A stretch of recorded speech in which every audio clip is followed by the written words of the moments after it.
Hi grade 12s, it's me, your teacher. So the last time I saw you, we were discussing how the Bay of Pigs invasion led to increasing superpower tension and led to the alliance between Fidel Castro and Nikita Khrushchev. We discussed why Khrushchev sent missiles to Cuba. Just to quickly outline the 4 points. The first point was to defend Cuba, to force the USA to remove their missiles from Turkey, to catch up with the USA by placing missiles close to the USA, and to show Soviet strength. So those were the 4 reasons why Khrushchev sent missiles to Cuba. We analyzed this cartoon, and today we are going to look at the unfolding crisis. Now, this is normally just like a play-by-play, so there isn't really much explanation that I can do.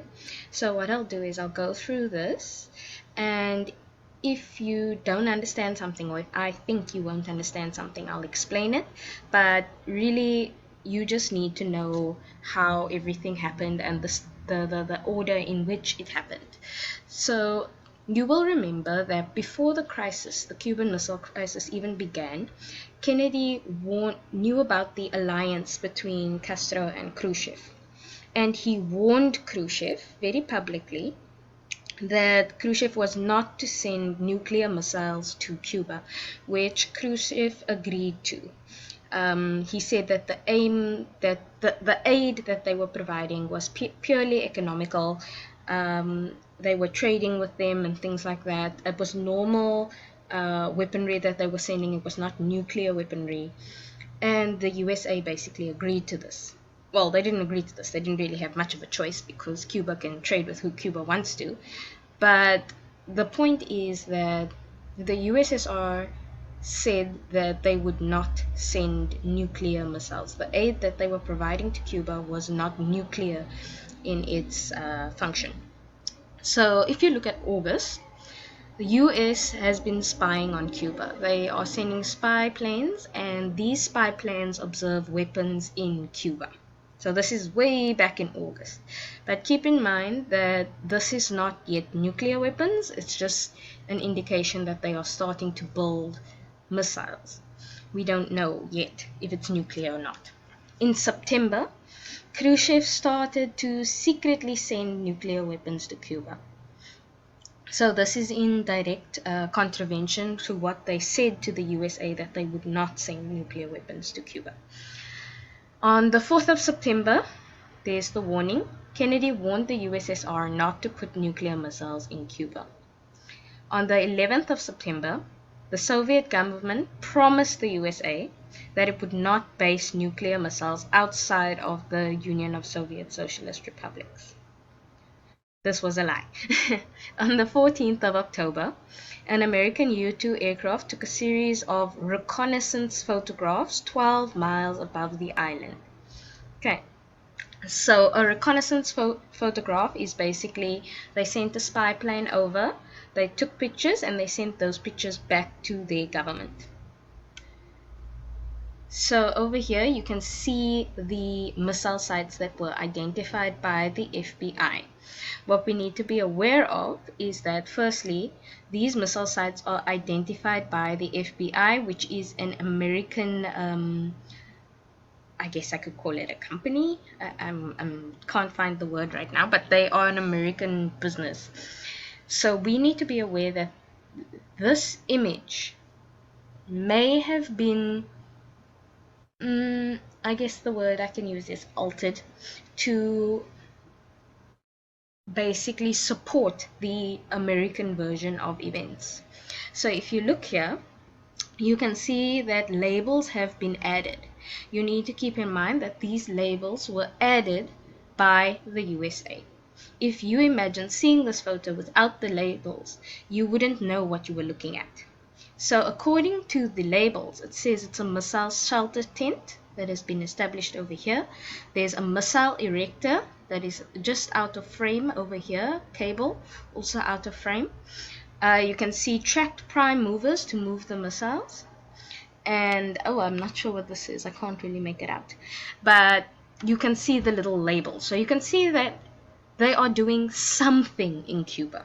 We just don't know what that something is. The FBI says it is missiles. So how this would be asked in the exam, if they gave you this as a visual source, they would ask, how is the source useful? Well, this source shows us that Cuba is building something. Something is happening in Cuba, something is being built here. It also shows us that the FBI, but this is less obvious, but the FBI is spying on Cuba. So that requires us to use a bit of our own knowledge to figure out. Because it's not obvious just looking at the picture. It's kind of underneath the surface. Oh, this picture shows us that the FBI is spying on Cuba. How reliable is the source? So then we discuss who created the source and why did they create the source. So we know that the FBI has created the source. On the one hand, you can say it is reliable because it is a primary source, it's a photograph. You can see very clearly that what is happening here. On the other hand, you can say it is very unreliable because the FBI has added their own little notes to this source. So we don't know if that is actually a tracked prime mover. That is just what the FBI says it is. Okay. So when we encounter a historical source, we need to think of it from both perspectives. Please keep in mind when you get to the exam, neither answer is wrong. If you say that it is not as useful or that the source is limited, as long as you can give about 2 reasons why you say that, then you will get the mark. If they ask you how reliable is this source, you can say it's unreliable if you want to, but you need to give at least 2 reasons why you think that. Alright, so let's move along. On the 15th of October, defense experts conclude that the site was being prepared for a number of medium-range ballistic missiles that would soon be ready to fire. So at this point, they are freaking out. They identified that missiles were being built on Cuba, but they weren't sure what kind of missiles. By the 15th of October, they have identified its medium-range ballistic missiles that would soon be able to fire on the United States.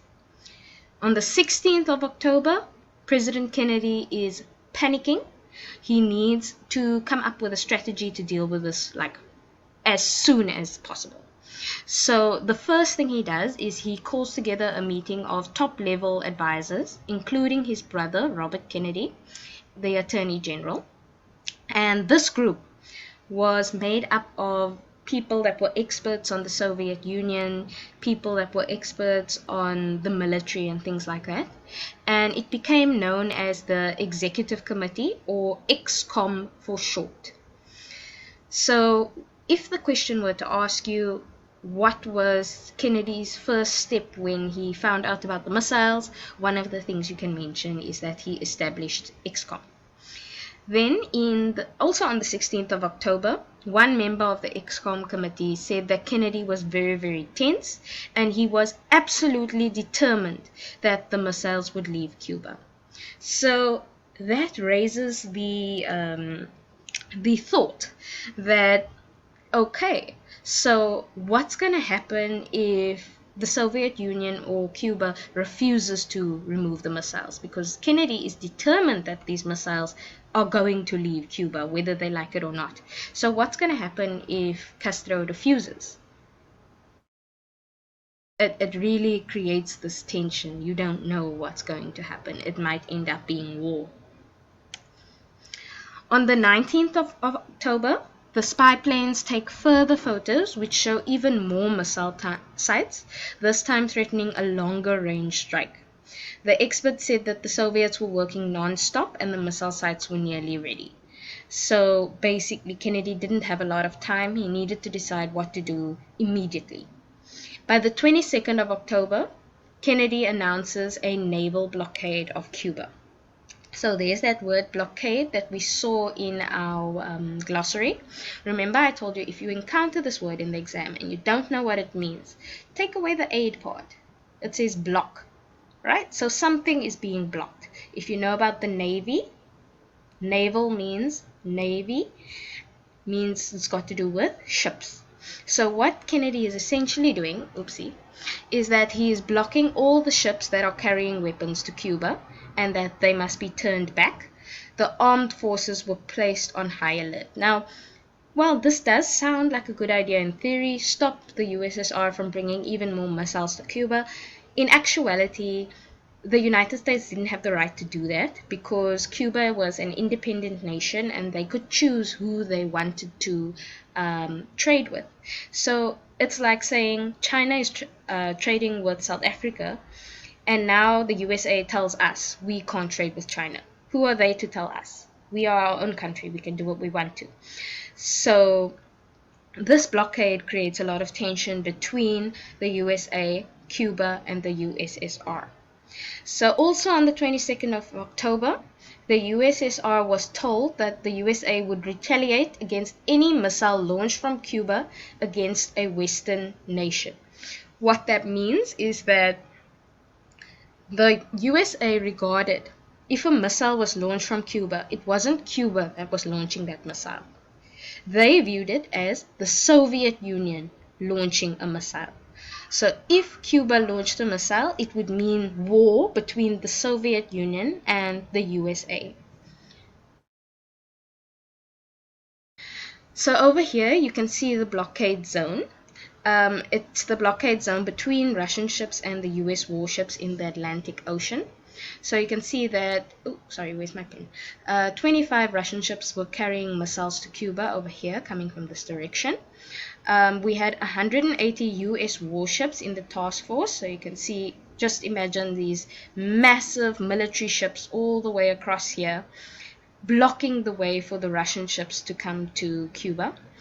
You can see that there's a US missile base over here and US air and naval bases over here. There's the Bay of Pigs that I was talking about, that Bay of Pigs invasion. And you can see that if Russia wants to travel to Cuba, they're going to have to go around this blockade zone that has been established by the USA. The problem with that is that this is illegal because who does the ocean belong to? In the past, when I asked this question, my learners said God. But basically, the ocean belongs to no person.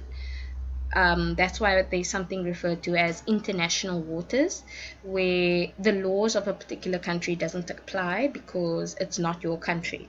So what the USA is essentially doing is they are blocking off international waters, which is illegal. On the 22nd of October again, Kennedy went on television and makes a live broadcast to the American people. There's many reasons he may have done this. One may have been to inform the people about the Cuban Missile Crisis. Another reason was probably to make himself look good, like, look, he's got a plan, he's dealing with it, he's in charge. It was one of the most important speeches made in the whole period of the Cold War because, as I said before, the USA and the USSR were on the brink of a full-scale nuclear warfare, which would have led to the annihilation of both countries. On the 23rd of October, the Soviet government insisted that it was simply helping Cuba to defend itself and that the USA was interfering in Cuba's affairs. Khrushchev accuses the USA of pushing the world towards a nuclear war. So there's that idea of brinkmanship again. If you were to decide who was responsible for this crisis, that is something that you can keep in mind, that the USA is doing this illegal action of blocking off international waters, and that is pushing the world towards nuclear war. On the 24th of October, Kennedy refuses to budge. The blockade is still in place, and approximately 25 Soviet ships were spread across the Atlantic on their way to Cuba. So the Russians are refusing to turn their ships back. They believe they have 100% of the right to trade with Cuba, which they are 100% in the right to do. But the problem is the USA will not let them go through. So we're in that part of the arm wrestle where you've got that tension. Nobody wants to back down. But I'm going to stop it there because this video is now on my 14 minutes and 30-second mark. The next time I see you, I'll finish explaining the crisis. But I hope this was very informative. If you have any questions, please leave them in the comment section below. Enjoy! I'll see you next time.